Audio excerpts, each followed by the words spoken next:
The team have left Matt in the shed with the equipment and his magic wand to make it all work while they head off to see the ewes.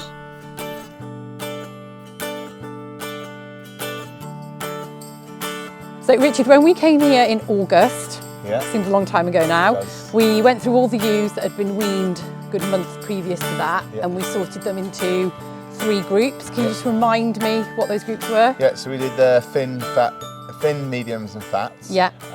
They were, so the fins were 2.5s and belows, and then we had to 3.5s and then above, I think. Yeah. Yeah, and so today we've got the thins back in again. We've got the fins back in, the mediums will be in shortly. Yeah. But yeah, at the moment we've got the fins in. They have picked up. There's still a few that have struggled that we said we were probably going to... So the fins have probably either worked really hard, they were probably young ewe lambs that had lambed, etc. So we said we'll get them back in when you come next, which is today. Yeah. And we would go through those and go through all the sheep again and just see where we're at with them. And there's still a few maybe probably still a bit struggling that we said we'd probably have about 50 that we'd probably pull out and we'd probably just wouldn't bother tapping them. Yeah.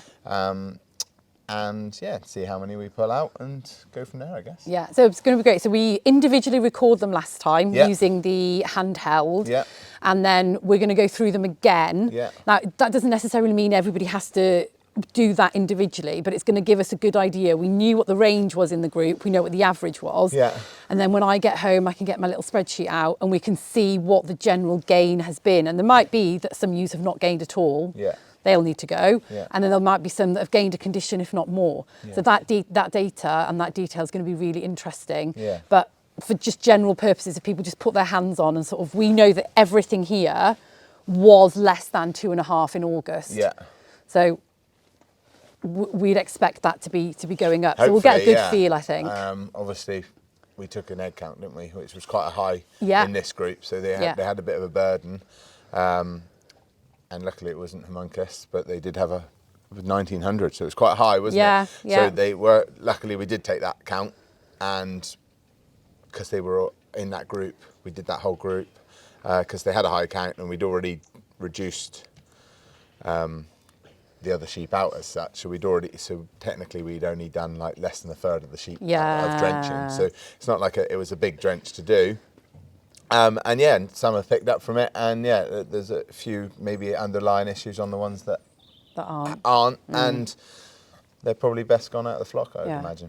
And why we took the fecal egg count for this group, so we'll talk about fecal egg counting in the other groups later, but specifically this group, we took it because they were thin and we wanted to know what was going on. Yeah, they were thin and wanted to know, didn't we? And I was just I think I rang you up and said, I'm just not happy with this group. Yeah. They've been on some serious grass and they haven't really picked up. Yeah.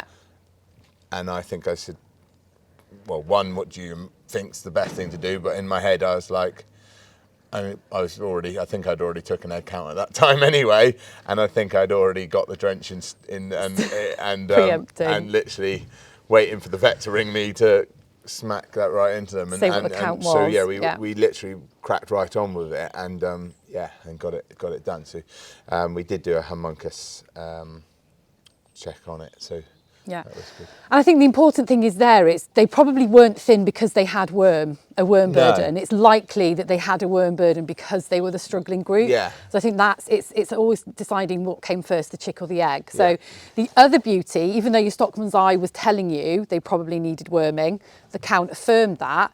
We were then able to do a reduction test, weren't we? So, you could argue, well, some would say, well, you didn't need to do a fecal egg count, Richard, why did you bother? Yeah. But we knew how high it was, and then we were able to do an efficacy test, and it came right down, didn't it? Yeah, so we used ivermectin for this group, and they come right down, like a 99% reduction or something, so like brilliant. So that's good that that's still working on farm. Yeah. And so that was a peace of mind for me as well. So sometimes you do these drenches and then did it work, didn't it work? And by doing the reduction test, it was brilliant to just just yeah. And that was just a simple repeat the count. It wasn't anything that you sent to the lab or anything. It was just repeat the count after 14 days. Yeah. Okay.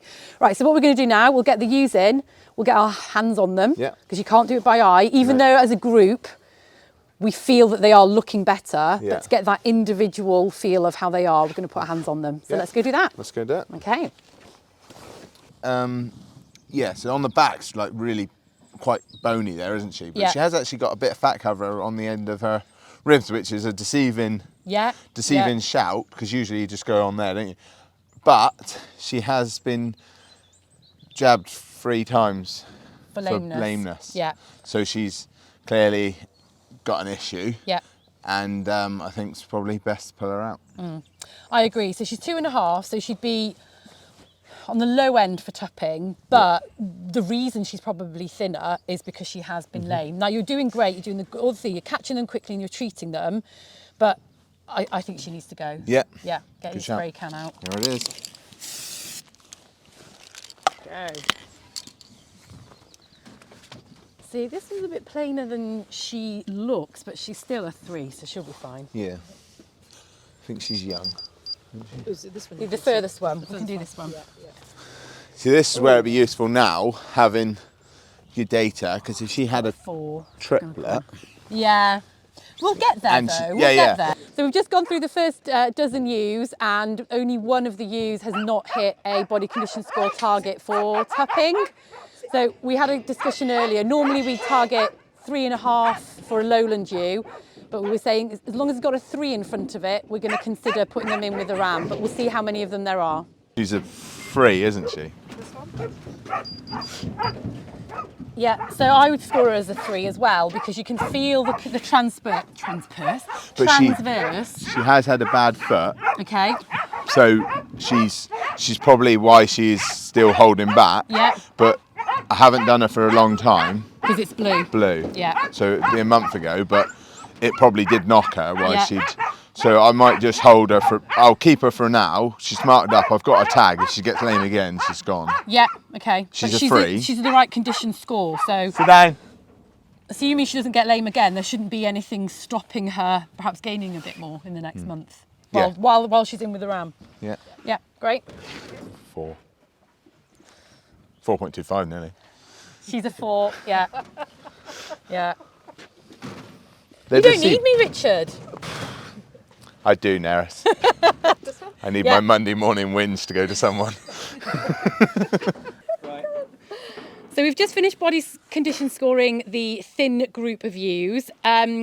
We did, in fact, start individually recording all of them because we wanted to have a look at the change since August through to now. However, it was actually holding us up, wasn't it, Carolyn? By the time we were zapping it and then going through and putting the right number in, I was on the next ewe and it was just holding us up. So we did revert back to good old paper and pen. And we listed all the condition scores, and as I was shouting out the number, Debbie here was putting the number down. So we've got an idea how many ewes are at each body condition score, and we've just scanned the thin ones so that we can then look back at what they were, the ones that haven't made the mark for tupping this year, what they were in August, so we can try and decipher some information. But Richard, how did you find that exercise, first of all? I was pleasantly surprised, to be honest. I knew they'd picked up. I didn't think there was more over the line than I thought was going to be. Yeah. Like I say, it's a prime example sometimes with the data collection devices. We used one last time. It was brilliant, really fast, wasn't it? And unfortunately we didn't have that one today, so we used a different one. And it was just holding us up. It was a slow, maybe we could have spent a bit more time trying to download an app and got it across, or when we got My Farm Works or something like that on your phone, then it would have been Bluetooth and you'd have done it on your app and it would have probably been absolutely fine. Richard had predicted in August that 50 wouldn't reach condition score 3, but just 30 were removed, having failed to reach the target. Richard is monitoring a further 10 ewes for the next month and will make the final decision before tupping. Despite Nerys being on the edge of hangry, the team decided to go and see the fat ewe group. So this group of ewes, these were the groups when we last time body condition scored them, were coming in. They were what we call the fat group, weren't they? Over a body condition score 3.5. So these ones were doing fine, but we did some fecal egg counting on the other groups, and also took a fecal egg count. Richard, you might want to explain. We did a fecal egg count on this group as well, didn't we? Yeah. So I took a fecal egg count on all the groups of sheep just to know where we were really, just to have interest, because I think because we had such a high one on the fins, it kind of set alarm bells in my head, like what's the other sheep doing? And obviously I've left fat sheep in the past and only done the thin ones without probably doing an egg count, which is probably wrong in itself. So I kind of wanted to know where we sat just over the farm. So we took an egg count. We took thins, mediums, fats. The thins were really high. They were 1900, which explained quite a lot. Yep. We then took the fats and the mediums. Now the fats were quite a surprise to me because the mediums were 275, so they had quite a low count, and the mediums come back with an 800. The fats come back with 800, and they had no homunculus and nothing else in. It was just strong giles. So the dilemma now I have is I have a fat group of sheep with an 800 count, and for me I'm like, what do I do? Because if I didn't take the count, I wouldn't have touched them because they're fat sheep, and there might be one in there that I think might need a drench. Other than that, I'd be like, I think they need to be left. So, and that's what I've been advised in the past. But what my concern would be is going forward to next year, will they be shedding more eggs for next year's lambs then? More would be my main concern. So what are your thoughts? Well, Debbie, you're an SQP. Is this something that you come across quite often? To be honest, no, because when sheep are in such a good condition, farmers wouldn't necessarily think they're to egg count them anyway. They'd say they're just going on body condition. They're looking really well. We won't do the cost. They don't need it. They concentrate on the thinner ones. So I'm surprised as well. And it is interesting to go forward to see what you think to do, because yes, you could treat some, but if it's unnecessary, you don't want to do unnecessary treatment, do you really? No. Yeah. I think just to go back to what you said about previously treating the thin ones and not the fit ones, that is the best practice advice. You know, that is what we have on the SCOPS website, and it's what we talk about as an industry. The theory being, if they are thinner, they are more likely to have a higher worm burden. So the fact that this is a higher burden within fit ewes, and like you say, we can eliminate homunculus because we did speciate it. We won't get into sort of that discussion deeply today, but we can say it is not homunculus causing the high count. Now, my textbook response is, I would like to test them again. Now that crossed my mind. See, that's not my money. So No, I'm not worried about that as such. I think it'd be interesting to test them again, because then you're almost like, did they get the mediums and the fats the wrong way around? Or it was just that those things like kind of then cross your minds, because I was like, I sent off the 2 counts and I bet you, didn't I? Because I had the 800 back, and I was like, well, if that's the case, the mediums are going to be 1300, because they're in between, and that's where I just in my head thought that it should be, and they came back 275, and you could have probably knocked me over with a feather. So I was really confused. I did tell you you're right, because you said, well, these things happen, and they are sheep and you never know, so don't do anything yet until you get the results back. So yeah, it was quite interesting to do it as a whole anyway. So it crossed my mind yesterday, so we're on the same wavelengths there, Nerys, to run them down the road, pick up another sample and just see where they're at, because looking at them, they're shining, they're bright, they've not been on anything spectacular. So then that may have crossed my mind that maybe this is a fresh collection of eggs, also from probably grazing maybe a little bit over tight, just because they were probably on my worst pastures. We've had a year where we've almost been, we haven't been stupidly short on grass, but I've prioritised everything else, and they've been probably overgrazing, which then could be a fresh count of eggs, which then we might see condition fall off, which we don't want to see probably just before tupping. The variation within the 3 different management groups has been really interesting. As an SQP, Debbie, there is that situation where you're not able to diagnose. So what would you recommend to farmers who think something wrong's with their flock, the egg counts come back not what they were expecting? What are the next steps there? The next steps we would have to say is you're going to have to talk to your vet, because they know more than we do, and they can diagnose, whereas SQPs cannot. So they can do more tests, blood tests, etc., and find out what else may be causing the sheep not to have the condition that you were hoping, expecting, with the egg count coming back not like you were thinking it was going to be. Yeah, absolutely. Yeah. So I think that goes back to, like we said, that the egg counting is part of the information. It's a tool in the toolbox, but then in terms of the teams and the people you need to speak to, because there's advice, really valuable advice from different sources, isn't there? Your SQP, your vet, advisors, and so on, that to use that team, to really utilise that team, to really try and work out, what to do.